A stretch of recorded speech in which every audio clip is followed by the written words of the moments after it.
Par une belle journée de printemps, cette grande bâtisse s'apprête à reprendre vie.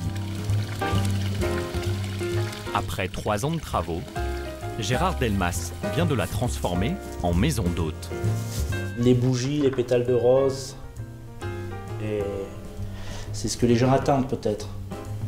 Dans quelques instants, il va vivre un moment décisif. Ses tout premiers clients vont arriver. À mes yeux, c'est satisfaisant. Au leur, je sais pas, on verra. Pour séduire ses hôtes, Gérard Delmas mise sur des prestations haut de gamme. Tu as fini, Cindy? Il a même fait appel fini, à toi? Cindy, une cuisinière professionnelle. De bazar comme ça pour faire 2 repas. À 51 ans, après avoir fait des affaires dans l'immobilier, Gérard vient de dépenser 1 million d'euros pour rénover cette ancienne usine d'eau gazeuse. À l'heure d'accueillir ses premiers hôtes, Gérard sait qu'il n'a pas le droit à l'erreur. Bonjour. Bonjour, Dylan. C'est un jeune couple, Enchanté, Gérard. Bonjour. Dylan et Perrine. Enchanté. Bon, je vais vous montrer la maison. Pour eux, c'est aussi une première. Ils n'ont jamais dormi dans une chambre d'hôte. Ce week-end, c'est le cadeau d'anniversaire de Dylan pour les 18 ans de sa petite amie. Perrine ne sait pas à quoi s'attendre. La chambre, c'est Koya. Allez-y.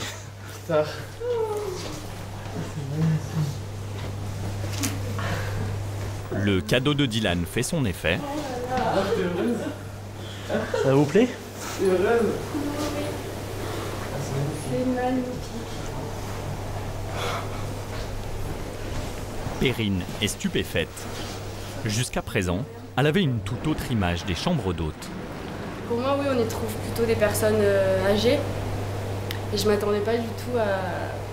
Oui, quand on me parle de chambre d'hôte, je pensais pas du tout à découvrir quelque chose comme ça, quoi. C'est pas du tout ancien. Non, ça fait luxe, quoi. Ça vaut les hôtels de luxe. Aujourd'hui, beaucoup de chambres d'hôtes ressemblent à cela. Un jacuzzi dans la chambre, une piscine intérieure à disposition, la possibilité de dîner en amoureux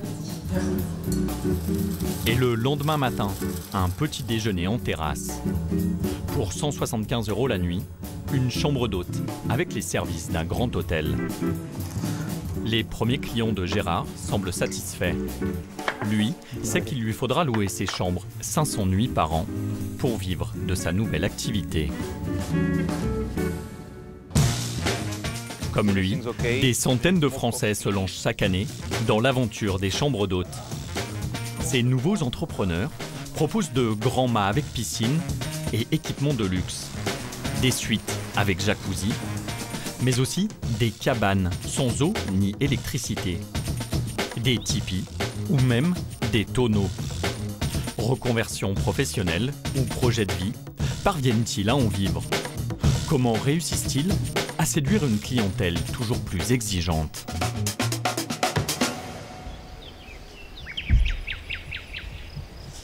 Le parfum des collines, c'est le nom que l'on donne à cette maison qui sent bon la garrigue.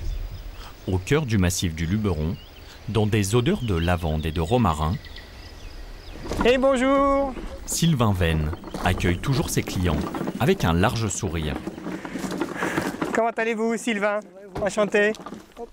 Bonjour. Bonjour, Sylvain, merci. comment ça va? Ça va super bien. Ouh, ça s'est bien passé la route? Oui, Recevoir des touristes chez lui est devenu son métier. Ben voilà, vous y êtes. Ça vous plaît? Sylvain a transformé ce petit hameau avec Michel, sa femme. Michel. Ils en ont fait une Ah, donc résidence ici, de vous grand avez- standing. Vous avez la piscine. Donc je vous dis, l'eau doit être à 26-27. Donc vous avez une petite terrasse. Donc là, vous êtes tranquille, hein. Pas de vis-à-vis, sous les arbres. Ils ont créé 5 chambres à la décoration soignée et au confort très étudié. Voilà, donc vous avez ce qu'il vous faut. Vous avez des peignoirs, des chaussons, des serviettes de couleur. Si vous avez besoin d'aller au bord de la piscine, n'hésitez pas à les utiliser. Pour accéder à ce luxe, ses clients vont débourser 280 €. Très très beau. C'est vrai, très très beau, oui, c'est un très bel endroit.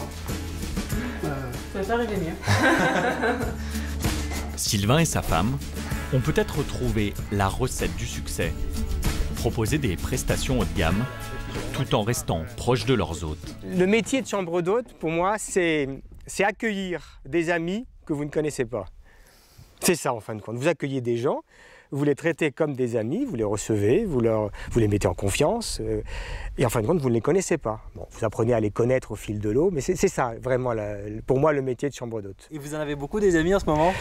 On s'en est fait pas mal. On s'en est fait pas mal, oui.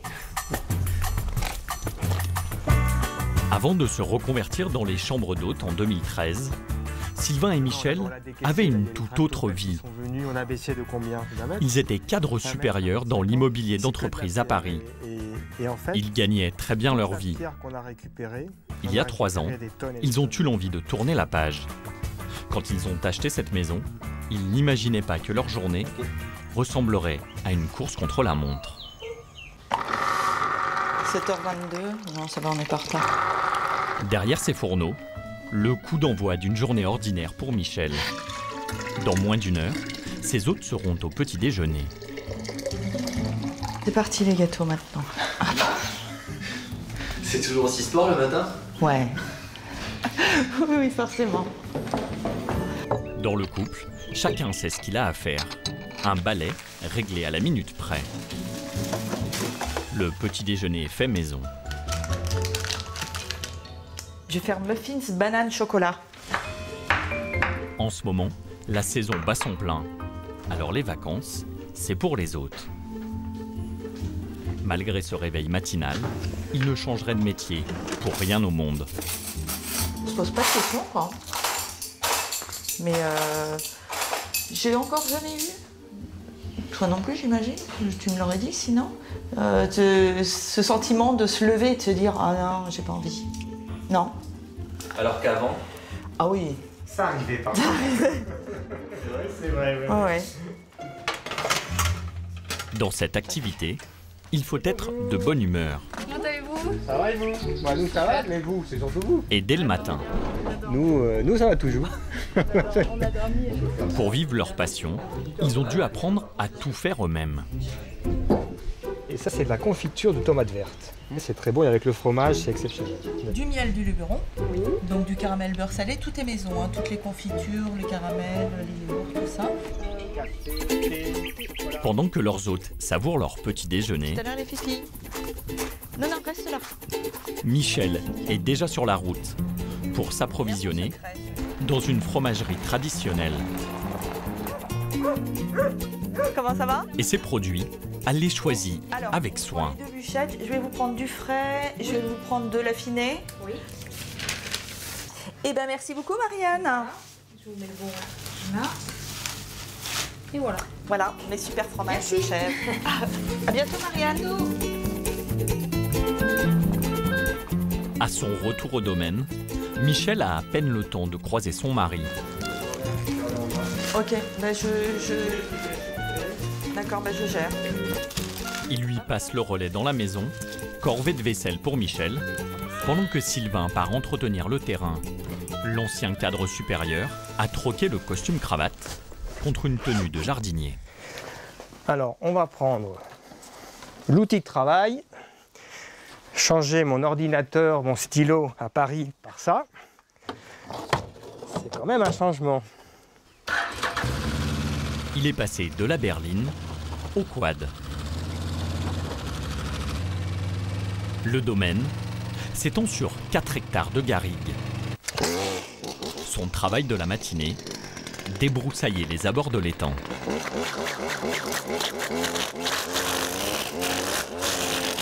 Vous savez, une chambre d'hôte,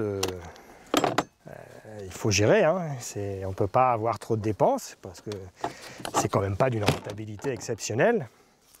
Donc ce qu'on peut faire soi-même, c'est ça de gagner. Quand j'ai voulu faire ça au début, j'avais des copains, je leur ai annoncé ça, ils m'ont dit oh là, t'as de la chance, tu vas être tout le temps en vacances. Je crois qu'ils n'avaient pas tout compris. Non, on n'est pas tout le temps en vacances.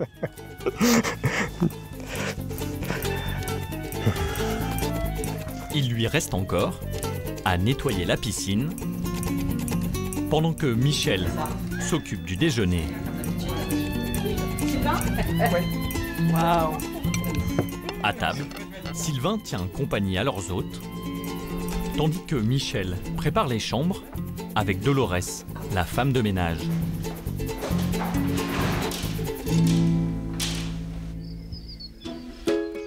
Le soleil décline déjà lorsque Michel prend quelques minutes pour s'asseoir avec ses hôtes.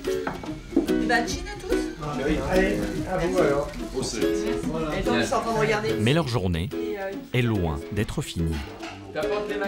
Il leur reste encore un dîner gastronomique à servir. Ce que je suis en train de vous amener, c'est un risotto aux truffes et aux coquilles, enfin la noix de Saint-Jacques.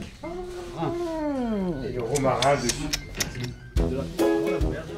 Debout depuis 6h30, il termine ce soir-là à plus de 23h30. Merci. À demain.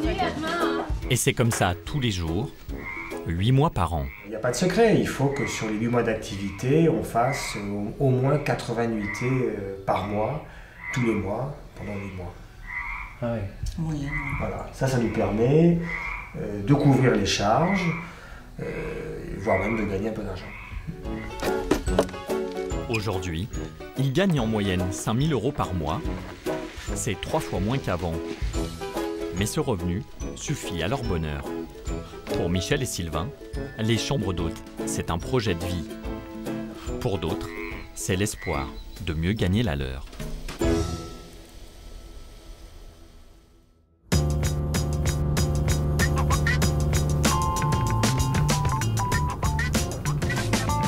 À proximité d'Aix-en-Provence, Nicolas et Soraya Escabias ont décidé eux aussi de se lancer dans l'aventure.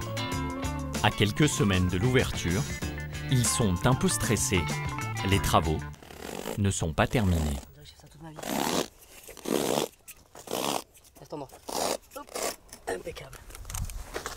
Depuis 6 mois, Nicolas et Soraya font tout pour réaliser leurs rêves. Le licenciement de Soraya a été le déclic. Je pense qu'on a vraiment cette passion l'un et l'autre. On a envie de faire partager ce petit coin de paradis. Voilà, entre Aix et Marseille, c'est pas évident d'avoir un coin de paradis au calme. Et on a vraiment, voilà, on le fait déjà avec nos amis, hein, avec notre famille. On adore recevoir du monde, on adore faire partager notre endroit. Pour créer leur chambre d'hôte, ils ont dû transformer les lieux. Ils ont fait construire cette piscine, ils ont agrandi leur maison et aménagé 3 chambres. Voici la plus spacieuse. Sa décoration s'inspire des plages de la région. Alors là, vous êtes dans la chambre Sormiou, qui a une décoration qui rappelle la calanque de Sormiou par rapport à l'installation du spa privatif. Ce spa, c'est l'attraction de la pièce. Il aura coûté près de 10 000 €. Un investissement pour faire venir les clients et un clin d'œil à leur histoire personnelle. En fait, Nicolas a fait sa demande de mariage dans une chambre exactement comme celle-là. Sauf qu'en fait, il a galéré par rapport aux réservations. Il y a eu énormément de temps d'attente. Donc on s'est dit, c'est quelque chose qui plaît, faut qu'on le fasse, quoi. En plus, c'est le début de notre histoire. Donc on s'est lancé et on a installé le spa dans la chambre. Tous ces travaux leur ont coûté 200 000 €. Pour les financer, ils ont emprunté la moitié de la somme à la banque. Un pari sur l'avenir, car pour l'instant, ils dépendent du seul salaire de Nicolas, 1 700 € par mois. Tout le monde m'a dit, ouvrir une chambre d'hôte, c'est bien beau, mais ça prend du temps. Pour avoir des clients, ça marche par bouche à oreille et ça va te prendre au moins entre 3 et 5 ans le temps de faire un vrai chiffre d'affaires. Sauf que perdant mon emploi, j'avais pas le temps d'attendre 3-5 ans. Moi, il faut que ça marche de suite. Seule solution, trouver des clients au plus vite. Pour mettre toutes les chances de leur côté, ils ont décidé de se payer les services d'un spécialiste des chambres d'hôtes. Ça fait bon voyage ? Jérôme Forget est un consultant d'un nouveau genre. Le jeune homme aide les propriétaires qui veulent créer leur chambre d'hôte. Il facture ses conseils entre 5 000 et 10 000 €. On va s'installer là ? Depuis 1 an, il accompagne Nicolas et Soraya. En ce moment, ils créent leur vitrine commerciale. Ça sera un site internet, les gens pourront naviguer dessus. Page d'accueil, page par chambre. Il est super, super beau. Page activité. Tarif et tout. Page tarif, page même réservation. Nicolas et Soraya sont bluffés. Jérôme peut commencer à les faire rêver. Ça nous permettra, en juin, lors de l'ouverture, d'avoir peut-être des Suisses, des Français certainement, peut-être des Allemands, d'autres nationalités qui seront là, tous quelque part embouteillés, j'espère, sur le parking, et qui auront réservé du coup d'ici là, quoi. Mais avant d'en arriver là, Jérôme doit rendre leur site visible sur Internet. Sur la toile, la concurrence est rude. Il y a des milliers de chambres d'hôtes. Pour conquérir des clients, il faut être en première page sur les moteurs de recherche. C'est le cas de l'Ombre Bleue, près de Rambouillet. Située dans un petit village, cette maison d'hôte n'a apparemment rien d'exceptionnel. Bonjour, bonjour. Pourtant, Catherine n'a aucun mal à louer ses 3 chambres. Ses clients viennent du monde entier, comme ces touristes taïwanais en visite en France. Ils n'ont eu aucun problème à dénicher la maison d'hôte de Catherine. Vous m'avez trouvé comment?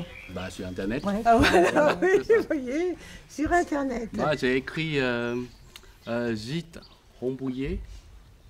Gîte Cham Rambouillet. Voilà, ça se trouve. Vous vous rendez compte quand même, voilà. Celui qui a permis à Catherine d'avoir autant de succès sur Internet, c'est son fils, Jérôme, le jeune consultant en chambre d'hôte. On va présenter, je suis bien obligée de reconnaître que si vous m'enlevez Internet aujourd'hui, je perds voilà, sur 10 personnes qui viendraient, j'en ai plus qu'une. Hein. Pour que les chambres d'hôtes de ses clients apparaissent sur la toile, Jérôme crée des pages sur les réseaux sociaux et il les inscrit sur les sites de réservation ou d'avis en ligne. Pour les chambres de Nicolas et Soraya, il s'est fixé un objectif. Il faudrait qu'ils aient à peu près entre 30 et 35% d'occupation cet été. Ça serait déjà pour moi un succès. Hein. Gérées comme de petites entreprises, les chambres d'hôtes n'ont plus rien à voir avec celles d'autrefois, à tel point que certains hôteliers commencent à s'inquiéter d'une concurrence qu'ils jugent déloyale.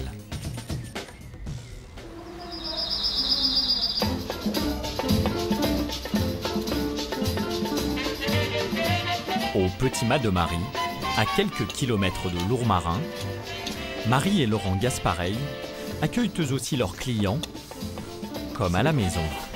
Voilà, messieurs, dames, votre smoothie commandé. Mais eux gèrent un hôtel de 15 chambres. Alors j'ai 4 arrivées. Ouais. Il n'y a pas beaucoup de... Ce qui les agace, c'est que l'État leur impose des normes qui ne s'appliquent pas aux chambres d'hôtes. Avec le seuil et la Suisse. Ils doivent respecter une réglementation très stricte. Des portes coupe-feu, des extincteurs, des plans d'évacuation. La facture est élevée. L'incendie, ça a été 100 000. J'ai refait tous les tableaux électriques, on était à 34 000 euros. Voilà, le gaz, j'en ai eu pour 10 000 euros, 10 ou 12 000 euros pour le gaz. Au total, 140 000 euros d'investissement. De l'argent qu'ils auraient préféré dépenser dans l'aménagement de leur hôtel. Mais ils n'ont pas eu le choix.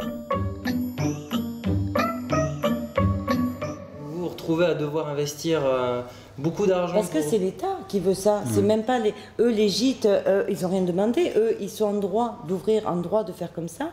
On ne leur donne pas des normes ou quoi que ce soit, donc ils le font. Mais par contre, nous, les hôtels, oui, voilà, on a beaucoup de problèmes. C'est pour ça qu'à tel point, on se dit, bientôt, on va mettre la clé sous la porte, ou alors on va vendre, et puis voilà, on va s'ouvrir un gîte, nous aussi. Pour les hôteliers, cette concurrence n'est pas près de s'arrêter. De plus en plus de propriétaires de chambres d'hôtes misent sur un nouveau concept, l'hébergement insolite. Denise Cabelli exerce un métier peu commun. Elle parcourt la France à la recherche de ces chambres atypiques. Ses trouvailles les plus originales, elle les recense sur son site internet. Bonjour. Ce Ce jour-là, elle a rendez-vous dans ce château du XVIIIe siècle avec son propriétaire, Charlie de Galambert. Voilà. Ah ouais, c'est magnifique. Elle est venue visiter sa dernière trouvaille, nichée au bord de cet étang. Alors donc il faut une petite barque pour y accéder. Pour y accéder, c'est un peu l'aventure. C'est grand luxe là. Ah bah c'est la version croisière luxe 4 étoiles. Une fois à bord, eh ben, on va y aller doucement. Hop. Denise est sous le charme. Je me sens libérée. Toutes les contraintes, adieu. Une cabane lacustre avec un accès en barque, c'est exactement le genre d'hébergement que Denise recherche. Voilà, nickel. Même si l'insolite a parfois quelques inconvénients. Une petite douche solaire de camping et ça permet de prendre une petite douche. Alors ce qui est bien, c'est que le matin elle est fraîche, ça permet de se réveiller. Puis le soir elle est un peu plus chaude parce que ça a chauffé avec le soleil. Voilà. Ça fait aussi ici, il n'y a pas d'eau courante et juste un petit panneau solaire pour l'électricité. À l'intérieur, le confort est minimaliste. Lumière à la bougie, donc on les met dans des petits points. Un poêle à bois pour se chauffer, mais un grand lit. Oh, le lit est super grand là, c'est bien. Et les toilettes sont tout aussi rustiques. C'est pas trop sommaire ça C'est les toilettes sèches, c'est le principe. Ça s'évacue dans les temps. Le prix varie entre 125 et 135 € la nuit. Bon ben on va aller sur le côté. Ce n'est pas donné, mais cela ne surprend pas Denise. Pas tellement plus élevé qu'une chambre d'hôtel. Et si ça l'est un petit peu plus, je pense que ça le vaut pour justement le côté exceptionnel. Je pense que les gens sont prêts à dépenser un peu d'argent pour quelque chose qui va vraiment rester comme un événement unique. L'insolite plaît aux clients et pour les propriétaires, ces cabanes ne présentent que des avantages. Ils peuvent en construire autant qu'ils le souhaitent. Dans ce coin de Bourgogne, les cabanes de Jean-Christophe Robinet font partie des bonnes adresses de Denise. Alors quoi, il y a un lit là-dedans? Qu'est-ce qu'il y a? Oui, en fait, il y a un lit, une petite décoration. C'est vraiment le nid d'amour dans lequel on vient s'engouffrer. Voilà. Oh, c'est mignon. C'est adorable. C'est adorable, ça. Aujourd'hui, Jean-Christophe possède une roulotte, 2 tipis et 9 cabanes. Il en a même construit dans les arbres. Donc voilà une des toutes dernières cabanes, toujours dans l'esprit. Chaque année, il crée de nouveaux lieux. Il faut développer toutes sortes d'hébergements insolites. Les gens ont envie de découvrir sans cesse de nouvelles choses. On ne peut pas rester sur des acquis. On sent que le monde touristique évolue à une telle vitesse, la demande des particuliers, des touristes, ils ont sans cesse envie de quelque chose de nouveau. Sa dernière invention se niche au fond du parc, ce tonneau aménagé en chambre à coucher. Jean-Christophe va savoir aujourd'hui si sa création plaît à ses clients. Jean-Christophe, bienvenue au domaine de Poisaille. Élodie et Sébastien sont des habitués de ce genre d'hébergement. Après les cabanes dans les arbres, ils ont voulu tester une nuit dans un tonneau. Allez, super, on vous suit. Vas-y. On n'est pas les premiers à dormir dedans quand même, non? Parmi. Si, vous allez inaugurer en fait. Vous allez être vraiment les premiers à dormir dedans. On aime bien tout ce qui est C'est stable. Voilà. Il y aura peut-être quelques petits défauts au départ, il faudra nous dire demain, faire un compte rendu. Le tonneau va immédiatement séduire ce jeune couple. C'est chouette. Voilà. Tout surélevé. Ah, il est excellent, ouais. Alors on va essayer de le... Tu peux rentrer? Soyez pas impatients. Voilà. Alors, voilà le tonneau de Viré. Et vous avez vu sur les vignobles de Viré au-dessus. Ah non, génial. Ouais. Très très chouette.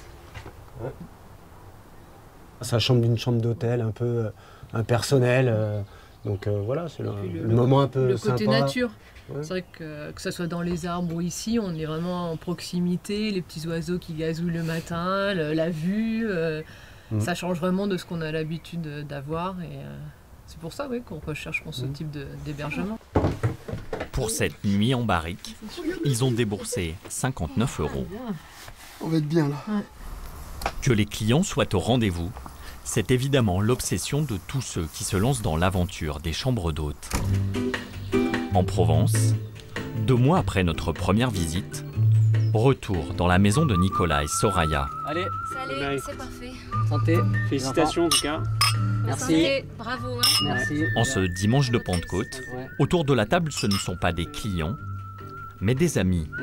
Ensemble, ils fêtent la fin des travaux. Là, je respire enfin, je me pose pour la première fois depuis 1 an et demi.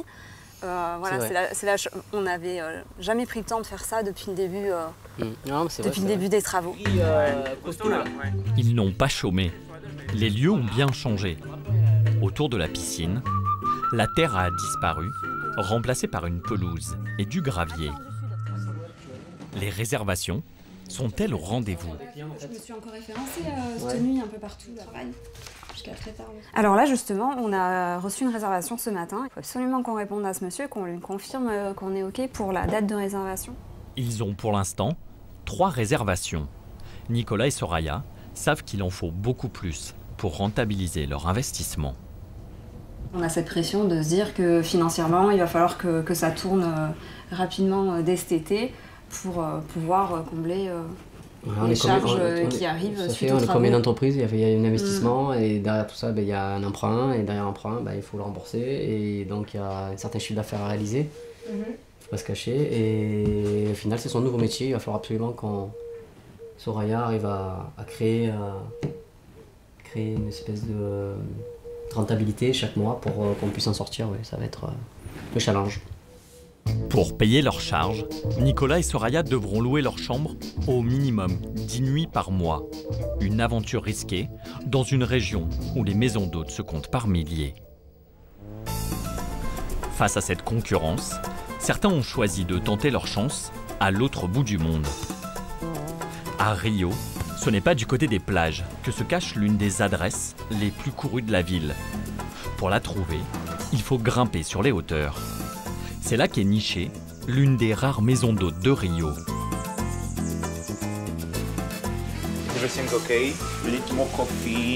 L'homme qui est aux petits soins pour ces touristes britanniques est un Français. Avec son ami Louis, Benjamin soigne tout particulièrement l'accueil de leurs hôtes. Le petit-déj et l'apéro, c'est les 2 moments hyper importants parce que le petit-déj, ça leur permet d'organiser leur journée, savoir comment ils s'en vont, comment ils organisent leur départ, leur arrivée, leur journée, etc. Et le soir, c'est où est-ce qu'on va dîner, comment on fait, qu'est-ce qu'il vient de faire, comment on va organiser la soirée. Voilà, c'est vraiment les 2 moments très forts de la journée. L'un était vétérinaire, l'autre consultant à Toulouse. Ils voulaient travailler et vivre ensemble. Ils ont ouvert cette maison d'hôtes il y a 4 ans. Les clients adorent en fait. C'est la terrasse avec la vue sur la favela, sur le pain de sucre. Dans cette ancienne demeure coloniale, Benjamin et Louis ont créé 4 chambres d'hôtes. Dans cette ambiance cosy qui tranche avec les alentours, car la maison est située au pied de cette favela. Ce quartier populaire de Rio a longtemps eu la réputation d'être dangereux. Aujourd'hui, il a retrouvé sa tranquillité. J'avais entendu dire que les favelas avaient été pacifiées. Et comme on cherchait une maison à Ipanema, mais qu'en bas, près des plages, c'était hors de prix, je me suis dit pourquoi ne pas venir se balader autour des favelas. Donc j'ai découvert l'entrée de la rue, j'ai commencé à monter, et c'est là que j'ai vu ces maisons qui paraissaient à l'abandon. L'achat et la restauration vont leur coûter 1 million d'euros. L'argent de toute une vie.